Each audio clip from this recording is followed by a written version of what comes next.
Welcome back to my channel. चाहे आप एक रेगुलर स्टूडेंट है जो फ्रीक्वेंटली इस चैनल से पढ़ रहे हैं या फिर आप एक नए स्टूडेंट है, I heartly welcome you on my channel. My name is Prachi Sharma और आज का सेशन है पार्ट 2 ऑफ इलेक्ट्रोलिसिस। सो अगर आप एक आईसीएसई स्टूडेंट है और आपको इलेक्ट्रोलिसिस का चैप्टर ट्रबल कर रहा है, so you are at the right place at the right time. So I'll help you understand this chapter in detail and very thorough with the explanation. Plus, we will also discuss the questions that you may see in your board examination. So students, आज के session में हम ionization और dissociation के बारे में पढ़ेंगे। इससे पहले वाले सेशन में हमने सारे regularly used words, basic understanding जो चैप्टर की है, that we have already discussed. So if you want to check that out, so part 1 है in the same playlist. So without wasting any time for today, my wonderful ICSE students, let's get started with today's session. All right students, तो आज का session हम start करते हैं। आज के session में हम डिसोसिएशन एंड आयनाइजेशन के बारे में पढ़ेंगे। We'll also talk about the characteristics of electrolysis. Now इससे पहले वाले सेशन में हमने ऑक्सीडेशन, रिडक्शन, यहाँ तक पूरा का पूरा कवर अप कर लिया था। Today we are starting off from page 105 of your book Selina publications and we are starting from 6.3 that is theory of electrolytic dissociation. So यहाँ पे हमसे एक साइंटिस्ट के बारे में बात करी गई है and they are saying Svante Arrhenius. Okay, in 1887 gave an ionic theory. ठीक है, उन्होंने इसके ऊपर एक्सपेरिमेंट्स किए, काफी सारी एक्सपेरिमेंट्स कंडक्ट किए, इलेक्ट्रिसिटी पास करी, बहुत ऑब्जर्वेशंस करी एंड देन ही came up with his theory and that was कि बहुत सिंपल थ्योरी है, कुछ नया नहीं है इसमें, बहुत सिंपल है। सबसे पहला ये है कि an electrolyte on dissolving in water dissociates into free mobile ions, cations positive ions, anions negative ions and allows the flow of an electric current through it. तो वो क्या कहना चाहते हैं? वो ये कहना चाहते हैं कि जब आप कोई इलेक्ट्रोलाइट लेते हो और उसके अंदर पानी मिक्स करते हो तो आपके आयंस ब्रेक डाउन हो जाते हैं जो कि इलेक्ट्रिसिटी के फ्लो में हेल्प करते हैं। सेकेंड पॉइंट उन्होंने बोला कि all ions carry electric charge, जितने भी आयंस प्रेजेंट हैं सभी इलेक्ट्रिक चार्ज कैरी करेंगे and they will be responsible for the flow of current. फिर उन्होंने तीसरे पॉइंट में बोला कि कंडक्टिविटी ऑफ इलेक्ट्रोलाइट, कि कितनी स्पीड से आपकी इलेक्ट्रिसिटी उसके थ्रू कंडक्ट करेगी वो डिपेंड करता है कि कितनी कॉन्सेंट्रेशन ऑफ आयंस है सोल्यूशन में। मतलब एक सोल्यूशन में कितने आयंस प्रेजेंट हैं, क्योंकि जितने भी आयंस है सभी इलेक्ट्रिसिटी कंडक्शन में हेल्प करेंगे। तो जितने ज्यादा आयंस होंगे उतना अच्छा है, उतने अच्छे से आपका इलेक्ट्रिसिटी कंडक्शन होगा। ठीक है, so the conductivity of the electrolyte depends upon the concentration of the ions in the solution. Point 4, the number of positive charges equal the number of negative charges in the solution, thus the solution is electrolytic is at electrolytic equilibrium. Okay students, तो इसका मतलब क्या है? इसका मतलब ये है, for example अगर हम CuSO4 वाला ही एग्जाम्पल दोबारा पिक करें, सो ये तो ब्रेक डाउन होगा Cu2 plus plus SO4 2 minus. अब अगर मान लो आपके पास 20 मॉलिक्यूल्स हैं इसके और आपने ये ब्रेक डाउन किया तो आपके पास 20-20 आयंस आ गए दोनों के। इसका मतलब क्या है कि जितने पॉजिटिव आयंस होंगे उतने ही नेगेटिव आयंस होंगे, जिसकी वजह से अगर आप पूरे के पूरे सोल्यूशन को देखें उसका चार्ज क्या होगा, तो सोल्यूशन का चार्ज तो न्यूट्रल होगा, क्योंकि उसके अंदर जितने ही पॉजिटिव आयंस है उतने ही नेगेटिव आयंस है। ठीक है, सोल्यूशन हमारा चार्ज अप नहीं होगा। Now the equilibrium is also established between un-ionised molecules and the ions produced. तो जो अनआयनाइज्ड मॉलिक्यूल्स हैं, जो फुल मॉलिक्यूल्स हैं, जो ब्रेक नहीं हुए हैं, उनके साथ भी एक इक्विलिब्रियम सेट होता है, इक्विलिब्रियम सेट होता है। ठीक है, अंडरस्टूड। इन नॉन इलेक्ट्रोलाइट्स, जो इलेक्ट्रोलाइट्स है ही नहीं, such as sugar solution, benzene, there is no ionization and therefore only molecules are present. जो आपके नॉन इलेक्ट्रोलाइट्स हैं, प्योर नॉन इलेक्ट्रोलाइट्स जिसमें कोई इम्प्योरिटीज नहीं है, कोई पानी ऐड नहीं किया गया है, वो कभी आयंस में ब्रेक डाउन होंगे ही नहीं, इसीलिए उनके सोल्यूशन में सिर्फ मॉलिक्यूल्स ही प्रेजेंट होंगे। Then sixth point says the degree of dissociation is the extent to which an electrolyte dissociates or breaks up into ions. तो इसका मतलब ये है कि जो डिग्री ऑफ डिसोसिएशन मतलब कितना ज्यादा ब्रेक डाउन होके आयंस बनेंगे, वो इस बात पे डिपेंड करता है कि इलेक्ट्रोलाइट डिसोसिएट हो कितना रहा है। जितना आपका इलेक्ट्रोलाइट ब्रेक डाउन होगा उतना ही डिग्री ऑफ डिसोसिएशन होगा। अगर आपका इलेक्ट्रोलाइट ब्रेक डाउन होके एक मॉलिक्यूल डायरेक्टली ब्रेक डाउन होके आपको आयंस ही दिए जा रहा है, मतलब कि आपके पास और मॉलिक्यूल्स नहीं है, सिर्फ सारे मॉलिक्यूल्स ही डिसोसिएट हो गए हैं, तो ऐसे केस में आपका डिग्री ऑफ डिसोसिएशन हाई होगा। ठीक है ना। अब यहाँ पे देखते हैं डिफरेंस। अब मॉडर्न थ्योरी भी तो यही सारी कहानी कहती है कि जो हम अभी तक पढ़ रहे हैं सारी बात तो सेम है, यही तो अभी तक पढ़ी है हमने। अब इसमें जो हमारे आर्कीनियस ने मतलब जो हमारे साइंटिस्ट ने बोला था और जो हमारी मॉडर्न कॉन्सेप्ट है उसके अंदर बस एक डिफरेंस है कि इन साइंटिस्ट महाराज ने ये सोचा था कि जब आप पानी में डिसॉल्व करते हैं तभी एक इलेक्ट्रोलाइट उसके आयंस में ब्रेक डाउन होता है। और जैसे जैसे साइंस बढ़ती गई और साइंटिस्ट आए, उन्होंने अपनी रिसर्च करी, तो उन्होंने फिगर आउट किया कि यार सिर्फ पानी डालने से डिसोसिएट होता है ऐसा नहीं है। अगर आप किसी को सॉलिड स्टेट में भी है तब भी उसके अंदर आयंस प्रेजेंट है। बस डिफरेंस ये है कि उसके बीच में strong electrostatic forces of attraction है, जिसकी वजह से आयन अलग अलग नहीं हो पाते। आयंस उसमें भी प्रेजेंट है जब वो सॉलिड स्टेट में है। तो पानी में घुलना और आयनाइज होना ये डायरेक्ट रिलेटेड नहीं है। ठीक है, सिर्फ इस बात पे डिपेंड नहीं करता। तो अगर आप देखें तो पहले पॉइंट में डायरेक्टली लिखा है कि डिसॉल्विंग इन वाटर। ठीक है, अभी देख लेते हैं इनका जो डिफरेंस है, ये इंपॉर्टेंट है। The difference between Arrhenius and modern theory. Arrhenius considered that water ionizes electrolytes, but modern concept considers that electrolytes are ionic even in solid state. तो कहने का तात्पर्य क्या है? जो हमारे कवि हैं वो ये कहना चाहते हैं कि जब आप पानी में डिसोसिएट करते हो तभी आपका इलेक्ट्रोलाइट आयंस प्रोड्यूस करता है। और जो हमारे मॉडर्न कवि ये कहना चाहते हैं कि ऐसा जरूरी नहीं है। जब हमारा कंपाउंड सॉलिड स्टेट में होता है तब भी तो वो आयनिक कंपाउंड है, तब भी तो उसके अंदर आयन प्रेजेंट होते हैं। इट इज जस्ट कि वो साथ में जुड़े होते हैं। और जुड़े कैसे होते हैं? Strong electrostatic forces of attraction. तो ये जो फोर्सेस ऑफ अट्रैक्शन है ये उसके आयंस को इमोबाइल करते हैं, मतलब इधर उधर घूमने नहीं देते, स्ट्रांगली होल्ड करके रखते हैं। Water renders these ions mobility by breaking the electrostatic forces. और पानी से इसलिए इसका रिलेशन है ब्रेकडाउन का, क्योंकि जब आप इस सॉलिड स्टेट को पानी में मिक्स करते हो तो पानी इलेक्ट्रोस्टैटिक फोर्सेस को ओवरकम करके आयंस को अलग अलग कर देता है। आगे बात समझ में? चले आगे। ओके, कंडक्शन इन कंपाउंड्स। अब कंपाउंड्स के बारे में बात हो रही है जो हमारे हैं electrovalent compounds. So electrovalent compounds consist of aggregate of oppositely charged ions held in their positions by strong electrostatic forces of attraction. मतलब ये कह रहे हैं कि जो आपके इलेक्ट्रोवैलेंट कंपाउंड्स हैं, जो हमने केमिकल बॉन्डिंग में भी पढ़ा था, उन कंपाउंड्स के जो आयंस हैं उनके बीच में strong electrostatic force of attraction है, जिसकी वजह से वो नॉर्मली सॉलिड फॉर्म में रहते हैं या नॉर्मली टाइटली बाउंड रहते हैं। इसी वजह से in the solid state electrovalent compound like sodium chloride can not conduct electricity. कहने का तात्पर्य क्या है ma'am?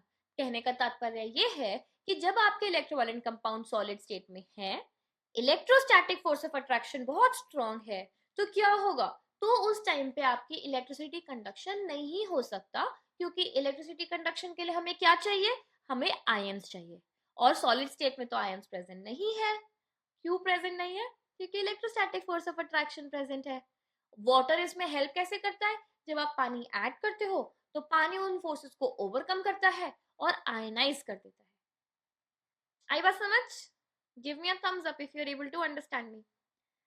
Okay, when the electrovalent compounds are melted या dissolved in water, जब आपने उन्हें पिघला दिया या उन्हें पानी में मिक्स कर दिया तो जो ये फोर्सेस ऑफ अट्रैक्शन है ये ब्रेक डाउन हो जाती है, और जो आयंस है वो इलेक्ट्रिसिटी इधर उधर ट्रांसफर करने लग जाते हैं। आगे बात समझ? Covalent compounds which are polar in nature. Polar बता दो मैम क्या होता है, क्योंकि कितनी बार ही बता दो हम हमेशा भूल जाएंगे। पोलर क्या होता है मेरे प्यारे प्यारे बच्चों? जैसे पोलर के नाम से आपको समझ में आएगा, पोल्स होने चाहिए। पोल्स मतलब कौन से? पॉजिटिव पोल और नेगेटिव पोल। और ये किसके अंदर होता है? ये कोवलेंट कंपाउंड्स के अंदर होता है। तो जो कोवलेंट कंपाउंड है, मान लीजिए है HCl, ठीक है। अब HCl में जो क्लोरीन है वो ज्यादा इलेक्ट्रोनेगेटिव है। अब मैम ये क्या बोल दिया, पीरियोडिक टेबल रिवाइज थोड़ी करा है, हमें क्या पता इलेक्ट्रोनेगेटिव क्या होता है?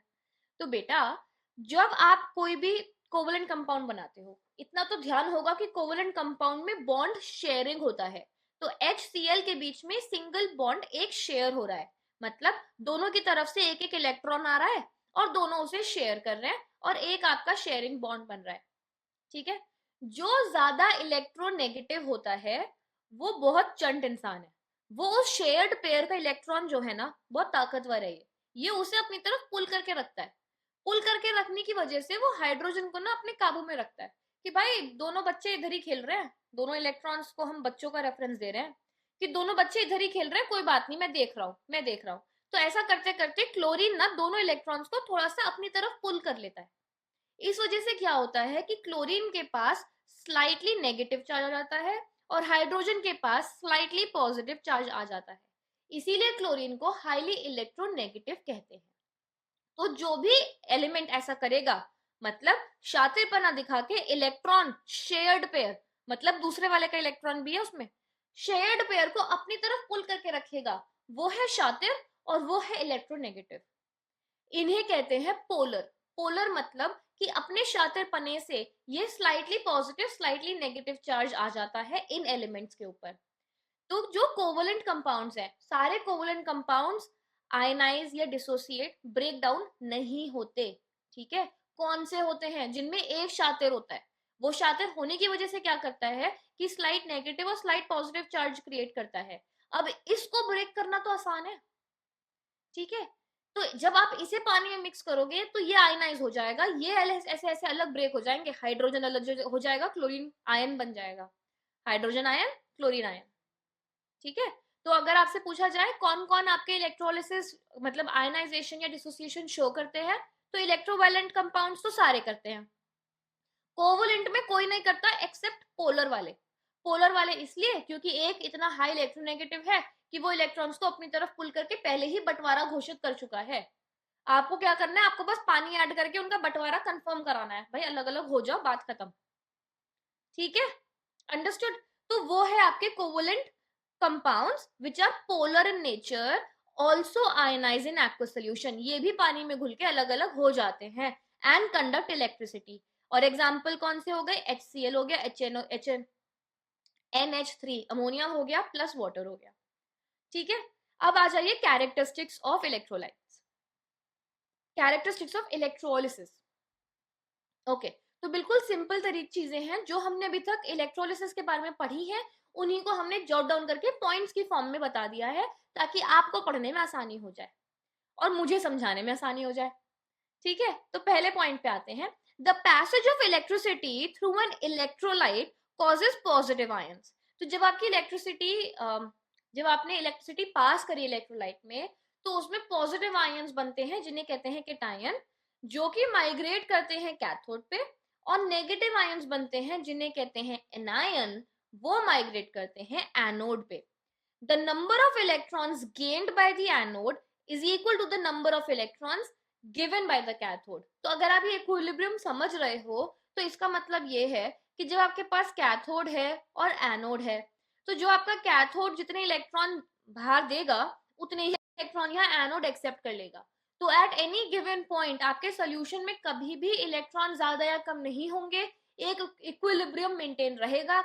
एक तरफ से सोल्यूशन में ऐड हो रहे हैं, एक तरफ से सोल्यूशन से एग्जिट कर रहे हैं, समझ आ गया? चलिए point 3, the products of electrolysis are formed at the anode and cathode itself since the exchange of electrons take place only at the surface of electrodes. तो जो आपके प्रोडक्ट्स फॉर्म होने हैं, मान लीजिए कि क्लोरीन है, ठीक है, क्लोरीन ले लो, ठीक है। मान लीजिए क्लोरीन का आयन है और क्लोरीन का आयन आपका क्लोरीन का कैसा आयन बनेगा? Cl नेगेटिव बनेगा, ठीक है। तो ये किसके पास जाएगा? ये पॉजिटिव इलेक्ट्रोड के पास जाएगा। पॉजिटिव कौन सा हुआ आपका? एनोड हुआ, तो ये जाएगा एनोड के पास। ठीक है, जैसे ही एनोड के पास जाएगा, इसने उससे एक इलेक्ट्रॉन लिया, या फिर वहां इसे आजू बाजू में घूमता फिरता एक और क्लोरीन मिल गया, तो दोनों क्लोरीन कंबाइन करके Cl2 बनाएंगे। ये कहाँ बना? एनोड के सरफेस पे ही तो बन गया, और वहां से आपको बबल्स निकलते हुए दिख जाएंगे। तो जब भी ऐसी कोई गैस वैस फॉर्म होनी है, या चलो सॉलिड फॉर्म होना है, तो आपको इलेक्ट्रोड के नीचे तो सॉलिड इकट्ठा होता दिखाई देने लगेगा, और जो गैस है वही इलेक्ट्रोड के पास बबल्स दिखने स्टार्ट हो जाएंगे। तो जो प्रोडक्ट फॉर्म होते हैं ना, वो इन्हीं इलेक्ट्रोड्स पे ही फॉर्म हो जाते हैं। ठीक है, क्यों हो जाते हैं? क्योंकि जो इलेक्ट्रॉन्स का आदान प्रदान है वो इन इलेक्ट्रोड्स के ऊपर ही हो रहा है, इसी वजह से प्रोडक्ट्स इन्हीं पे फॉर्म हो जाते हैं, कहीं और जाने की ही जरूरत नहीं है। आगे बात समझ। पॉइंट 4 देखते हैं। Only hydrogen gas and metals are liberated at cathode and hence are called electropositive elements. तो जो भी आपके मेटल्स हैं, जैसे मैंने आपसे कहा कि सॉलिड जो फॉर्म होता है वो मेटल्स करेंगे, जैसे जैसे मेटल बनता जाएगा नीचे नीचे डेपोजिशन दिखती जाएगी। और जो हाइड्रोजन गैस है, क्योंकि हाइड्रोजन गैस कौन सा बनेगा? H+ बनेगा। अब H+ बना है तो कहाँ जाएगा? कैथोड पे जाएगा। ठीक है, तो H+ हो गया कैथोड पे। और मेटल ऐसे होते हैं, जैसे मान लीजिए सोडियम ले लो, कोई भी मेटल ले लो, सोडियम ले लो, तो Na+, तो ये भी जाएगा कैथोड पे। तो जो भी आप, क्योंकि जितने भी मेटल्स हैं वो उनमें एक आधा ही इलेक्ट्रॉन होता है ना आउटर मोस्ट शेल में, तो इसी वजह से वो हमेशा पॉजिटिव चार्ज आयन बनाते हैं। पॉजिटिव चार्ज बनाएंगे, इसी वजह से उनको इलेक्ट्रोपॉजिटिव एलिमेंट्स कहते हैं। ठीक है, और ये कहाँ जाके तसल्ली लेंगे? ये कैथोड पे जाके मिलेंगे। अब जितने भी नॉन मेटल्स हैं, क्लोरीन, ठीक है, chlorine, fluorine, bromine, iodine, are liberated at anode and are called electronegative. ये इसलिए क्योंकि इनके जो, इनका जैसे मान लो क्लोरीन है, तो Cl तो नेगेटिव बनता है ना, जब आयन बनता है क्लोरीन का तो Cl नेगेटिव बनता है। ऐसा क्यों? क्योंकि क्लोरीन के आउटर मोस्ट शेल में 7 इलेक्ट्रॉन्स हैं, एक और इलेक्ट्रॉन दे दो तो एक्स्ट्रा इलेक्ट्रॉन हो गया, तो इसीलिए -1 आ गया। तो इसीलिए इनको बोल दिया इलेक्ट्रोनेगेटिव एलिमेंट्स। अब अगर आपसे कोई पूछे difference between electropositive element, electronegative element, तो लिख देना, ये मत कहना समझ में नहीं आया था, अब तो आ गया, लिख देना। आ जाओ question number, sorry, point number 6। The mass of a substance produced, जो मास प्रोड्यूस हो रहा है at an electrode during electrolysis is proportional to the quantity of electricity passing through the electrolyte. Faraday's law of electrolysis. कहने का मतलब क्या है? कहने का मतलब यह है कि जितना अमाउंट ऑफ सब्सटेंस बन रहा है वो उस बात पे डायरेक्टली डिपेंड करेगा कि कितनी इलेक्ट्रिसिटी पास हो रही है। ऐसा क्यों? क्योंकि जैसे जैसे इलेक्ट्रिसिटी पास होती है तभी इलेक्ट्रॉन्स का आदान प्रदान शुरू होता है, और जब इलेक्ट्रॉन्स का आदान प्रदान शुरू होगा तभी तो आपके एलिमेंट का सब्सटेंस बन पाएगा, कुछ मास क्रिएट हो पाएगा।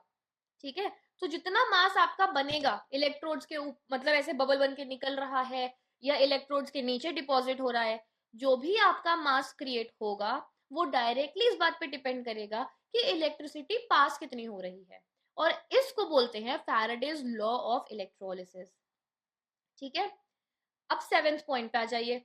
The process of electrolysis is a redox reaction. Redox reaction का मतलब क्या है? एक ऐसा रिएक्शन जिसमें रिडक्शन भी हो रहा है और ऑक्सीडेशन भी हो रहा है। अब जब हमने प्रीवियस सेशन में देखा था, हमने ऑक्सीडेशन रिडक्शन दोनों प्रोसेस पढ़े थे, तो उसमें हमने ये भी देखा था, मैं आपको एक बार बता देती हूँ, ऊपर आ जाते हैं, यहाँ पे आपको एक्सप्लेनेशन भी दे रखी है तो इजी हो जाएगा। ओके, सो आप आ जाओ पहले ऑक्सीडेशन पे। जब हमारे पास लॉस ऑफ इलेक्ट्रॉन्स है तो ऑक्सीडेशन है। ठीक है, लॉस ऑफ इलेक्ट्रॉन, ऑक्सीडेशन। यहाँ पे आ जाओ साइड में। Gain of electrons, reduction. आगे बात समझ, उल्टी उल्टी। ठीक है, अब जब इलेक्ट्रोलिसिस होता है तो जब आपका ये कंटेनर है, एक इलेक्ट्रोलाइट ये, एक इलेक्ट्रोड ये रहा, एक इलेक्ट्रोड ये रहा, ये हो गया आपका सोल्यूशन, इलेक्ट्रोलिटिक सोल्यूशन। ठीक है, या इलेक्ट्रोलाइट। अब क्या होगा? जब एक इलेक्ट्रोड पे इलेक्ट्रॉन्स गेन होंगे तो हमने ये पढ़ा है कि दूसरे से तो लूज होंगे। इसका मतलब अगर आप ओवरऑल इलेक्ट्रोलिसिस को देखो तो पूरा प्रोसेस तो रिडक्शन का प्रोसेस है, क्योंकि एक इलेक्ट्रोड पे तो उन्हें इलेक्ट्रॉन्स मिल रहे हैं और एक इलेक्ट्रॉन पे जाके उन्हें इलेक्ट्रॉन देने पड़ रहे हैं। ठीक है। तो क्योंकि दोनों इलेक्ट्रॉन्स ऑपोजिट तरीके से काम कर रहे हैं, एक लूज कर रहा है इलेक्ट्रॉन, एक गेन कर रहा है इलेक्ट्रॉन, इसी वजह से इस प्रोसेस को रीडॉक्स रिएक्शन कहा जाता है। ठीक है। The process of electrolysis is a redox reaction. ये ना एक्सप्लेन करने के लिए इंपॉर्टेंट है, क्योंकि कई बार राइटर शॉर्ट नोट आ सकता है। The reaction at the cathode involves reduction. ठीक है, जो कैथोड पे रिएक्शन हो रही है उसमें हो रहा है आपका रिडक्शन। एग्जांपल ये रहा, सोडियम में इलेक्ट्रॉन गेन किया तो Na बन गया। जब गेन ऑफ इलेक्ट्रॉन्स है तो रिडक्शन है, जब कैथोड इन्वॉल्व किया तो रिडक्शन हुआ of cations as they gain electrons to become neutral. ठीक है, तो कैथोड पे हुआ आपका गेन ऑफ इलेक्ट्रॉन्स और आपका क्या बन गया, neutral atom. While at anode involves oxidation, oxidation में होता है loss of electron to become neutral. ठीक है, तो कैथोड पे हो रहा है, कैथोड पे हो रहा है रिडक्शन, एनोड पे हो रहा है ऑक्सीडेशन, इसी वजह से ये हो गया redox reaction. Dissociation of sodium chloride during electrolysis, उसका एग्जांपल दिया है उन्होंने, NaCl है, Na plus plus Cl minus. Cathode पे उसमें गेन ऑफ इलेक्ट्रॉन हुआ, रिडक्शन। एनोड पे उसका लॉस ऑफ इलेक्ट्रॉन हुआ तो ऑक्सीडेशन। और फिर दोनों क्लोरीन्स मिलके Cl2 बना लेते हैं, जो आपको छोटे छोटे बबल्स की फॉर्म में इलेक्ट्रोड के आसपास उड़ती दिख जाती है। ठीक है, give me a second. Okay, चलिए भाई आगे बढ़ते हैं। तो ओवरऑल रिएक्शन क्या हो गया, 2NaCl breaking down to 2Na plus Cl2। अब आगे देखते हैं नेक्स्ट वाला। अब ये वाला मतलब नॉट सो इम्पोर्टेंट, बट ये कई बार मल्टीपल चॉइस में आ जाता है। तो जो ऑल्टरनेटिंग करंट होता है वो केमिकल चेंज कॉज नहीं करता। अगर आपको इलेक्ट्रोलिसिस का प्रोसेस करना है तो आप सिर्फ और सिर्फ डायरेक्ट करंट से ही कर सकते हो। AC मतलब ऑल्टरनेटिंग करंट, आपका कोई केमिकल चेंज शो नहीं करता, इलेक्ट्रिसिटी पास नहीं हो पाएगी और आपका इलेक्ट्रोलाइट ब्रेक डाउन नहीं होगा। मतलब इलेक्ट्रिसिटी तो पास हो जाएगी पर आपका केमिकल चेंज या ब्रेक डाउन डिसोसिएशन नहीं होगा। So the alternating current does not cause any chemical change when passed through an electrolyte and therefore does not help in electrolysis to occur. Electrolysis is caused by direct current. आगे बात समझ, चलिए भाई आगे बढ़ते हैं। Electrolytic dissociation. अब electrolytic dissociation और आयनाइजेशन में पढ़ते हैं क्या क्या मतलब है इनका। तो इलेक्ट्रोलिटिक डिसोसिएशन का मतलब ये है एक ऐसा प्रोसेस जिसमें आयनिक कंपाउंड कौन से हुए, इलेक्ट्रोवैलेंट कंपाउंड हुए, इलेक्ट्रोवैलेंट कंपाउंड जो कि ऑलरेडी डोनेशन से या एक्सेप्टेंस से बनते हैं। क्योंकि इलेक्ट्रोवैलेंट कंपाउंड या आयनिक कंपाउंड जिन्हें आप कहते हो, ये इलेक्ट्रॉन गेन करने से या इलेक्ट्रॉन डोनेट करने से बनते हैं, राइट। तो the process due to which an ionic compound dissociates into ions, जो ऐसा प्रोसेस है जिसकी वजह से एक इलेक्ट्रोवैलेंट कंपाउंड या आयनिक कंपाउंड ब्रेक डाउन हो जाता है अपने आयंस में इन अ फ्यूज्ड स्टेट। फ्यूज्ड स्टेट मतलब ऐसे पिघला विघला दिया है, और इन aqueous solution, ठीक है, और इन aqueous solution is called electrolytic dissociation। ठीक है, तो नाम से याद रखो, इलेक्ट्रोलिटिक डिसोसिएशन का मतलब इलेक्ट्रोवैलेंट कंपाउंड्स को आप ब्रेक डाउन करोगे, उनको डिसोसिएट करोगे। Electrovalent compound already electron donate करने से और एक्सेप्ट करने से बनते हैं। ठीक है, वो ऐसा नहीं है, शेयरिंग पेयर नहीं है उनके बीच में। फॉर एग्जाम्पल NaCl, Na के पास एक एक्स्ट्रा इलेक्ट्रॉन, क्लोरीन के पास एक कम है, तो Na ने दे दिया, उसको दे दिया। ठीक है, तो ऑलरेडी तो इनके बीच में फोर्सेस ऑफ अट्रैक्शन होती कैसी हैं, तो Na तो पॉजिटिव बन गया ना और क्लोरीन नेगेटिव बन गया। पर क्योंकि ये पॉजिटिव नेगेटिव है तो इनके बीच में एक strong electrostatic force of attraction होती है। Electrostatic force of attraction, actually ये सिंबल गलत है, इसको हमें ऐसे बनाना चाहिए। तो Na प्लस हो गया, let me just make it here,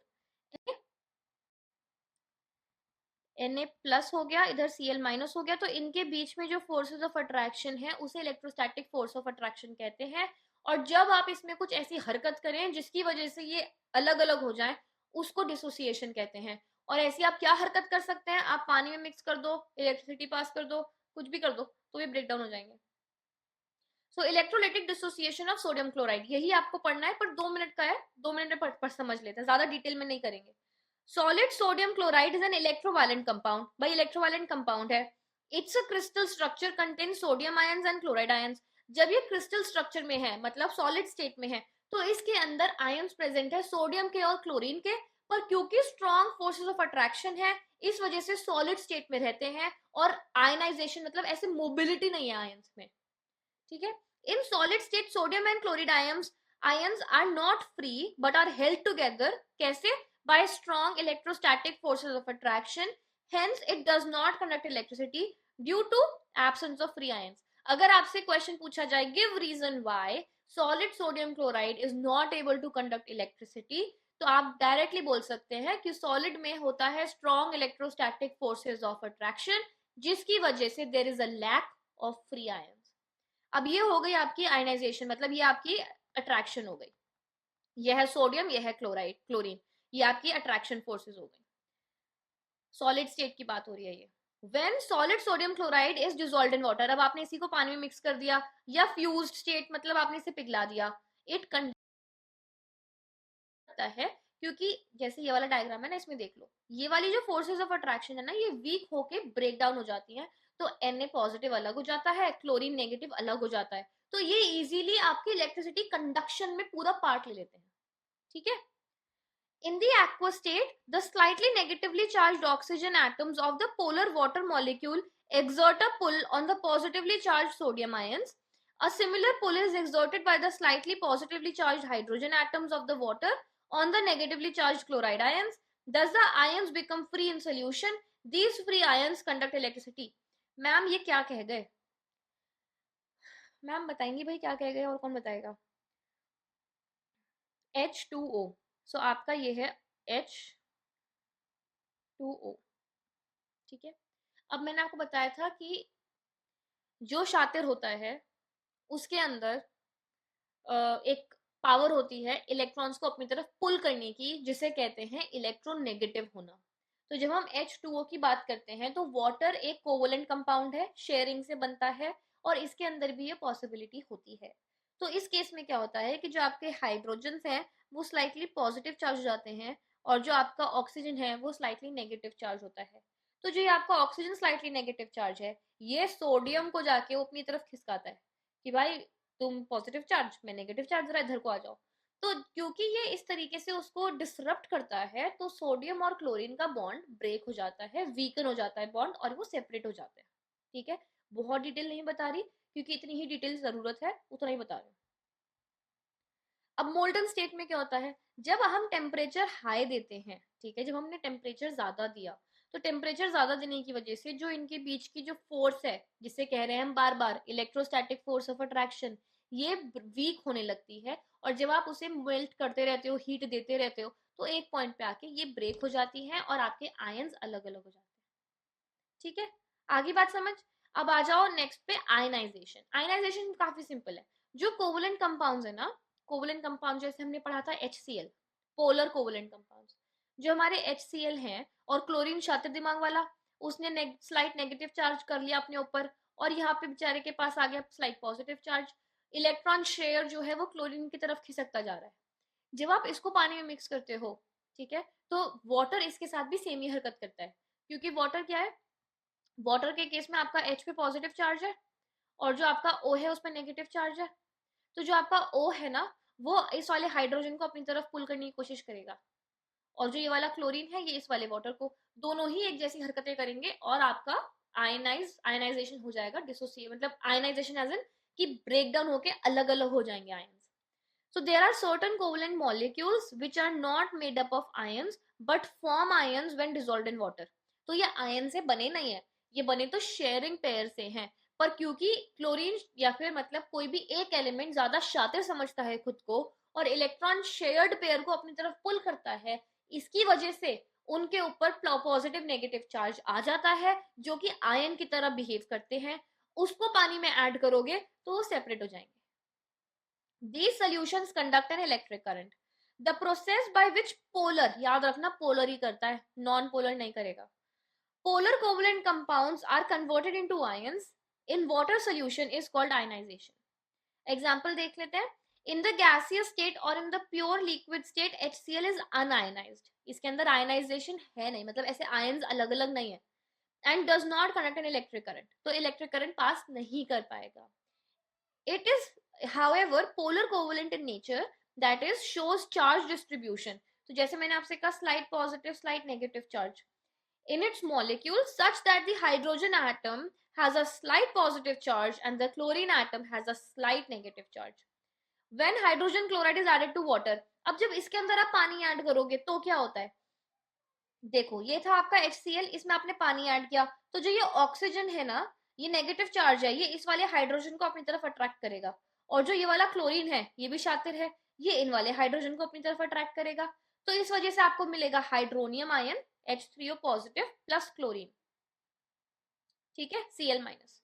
so when hydrogen chloride is added to water, a polar covalent compound, the slightly negatively charged oxygen atom of the water exerts an electrostatic pull on the slightly positively charged hydrogen ions present in the molecule of HCl. इसीलिए HCl को break करके water एक hydrogen को अपनी तरफ पुल करके chlorine को अलग कर देता है. So you get hydronium ion H3O positive plus chlorine ion. ठीक है, Thus H plus ions combine with water to form hydronium ions.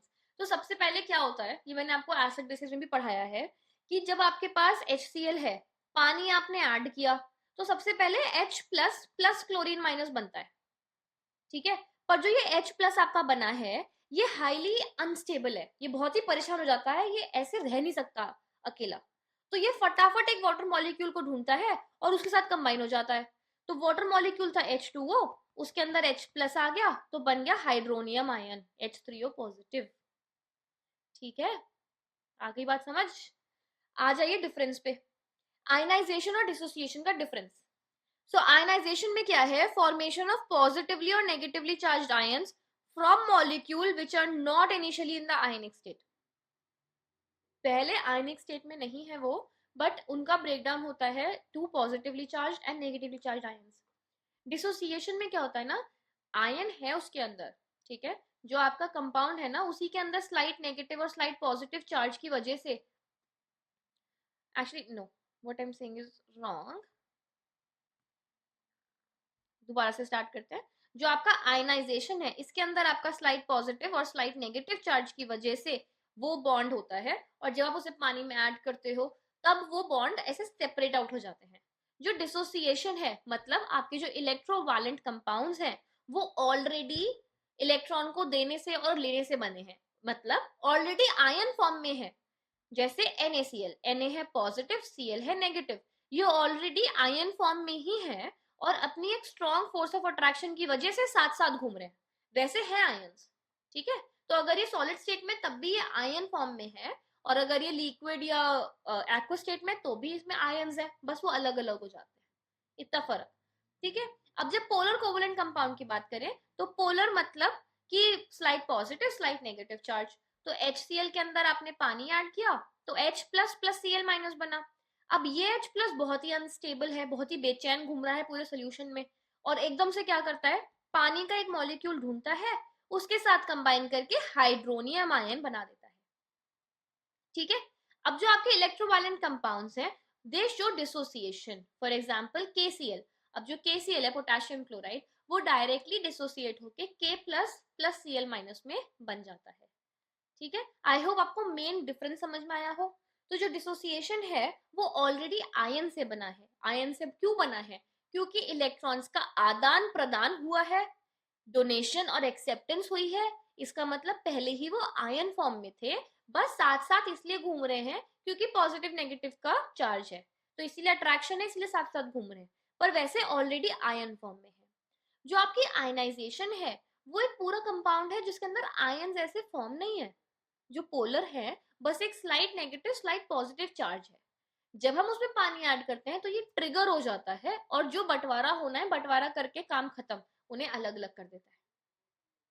ठीक है, क्योंकि आपको अगर याद है मैंने आपसे क्या कहा, क्लोरीन बहुत शातिर है, क्लोरीन शेयर्ड पेयर को अपनी तरफ पुल करके रखता है, वो बस वेट कर रहा है कि मैं इसे घर से निकाल दूं हाइड्रोजन को. पर कैसे निकालेगा, जैसे ही किसी की हेल्प आएगी वो हाइड्रोजन को अलग कर देगा. ठीक है, बंटवारा हो जाएगा. तो ऐसे याद रख सकते हो आप. All right students, so this is it for today session. आज के सेशन में हमने क्या पढ़ा, आज हमने सबसे इंपॉर्टेंट पढ़ा है आयनाइजेशन, डिसोसिएशन, आपके इलेक्ट्रोलाइट्स का characteristics. So we have covered all of this portion. अगर फिर भी आपको कुछ समझ में नहीं आया है, I have tried my best to give you a good explanation. अगर अभी भी समझ में नहीं आया है, we can use different methods to explain this to you. But ये याद रखना कि इसके आगे जब चैप्टर बढ़ेगा, ये उसकी फाउंडेशन है. अगर यहाँ कुछ भी गड़बड़ है या समझ में नहीं आया है, तो आगे जाके दिक्कत होगी. क्योंकि जब आगे जाके हम आपसे डायरेक्टली बोलेंगे, अरे यहाँ तो एनोड पे ऐसा हो रहा है और कैथोड पे ऐसा हो रहा है, यहाँ इलेक्ट्रॉन डोनेट हो रहे हैं, यहाँ एक्सेप्ट हो रहे हैं, यहाँ ऑक्सीडेशन है, यहाँ रिडक्शन है, हम डायरेक्टली यूज करेंगे, तब आपको प्रॉब्लम आएगी. तो इसीलिए ये प्रोसेसेस जो अभी समझ रहे हो, ये डिटेल में समझो, इन्हें याद रखो कि कौन से इलेक्ट्रोड पे क्या मेथड फॉलो हो रहे हैं, ताकि जब आगे जाके हम एक्सपेरिमेंट्स में डायरेक्ट रेफरेंसेस लें, तो आपकी फाउंडेशन स्ट्रांग है, तो आपको तो फटाफट समझ में आए, और फिर ये वाला चैप्टर आपको कभी दिक्कत नहीं करेगा. ठीक है students? So I hope this session was helpful to you. Make sure that you are sharing the channel and the videos with your friends, and let's all of us learn together. So always remember, I am here for you. If you have doubts and queries, you can reach out to me by writing an email at psclassesicsc@gmail.com. आप Telegram पे भी मुझे text कर सकते हैं, and you can definitely leave a comment in the comment box below. So this is it for today, and we'll catch up in session number 3 for electrolysis.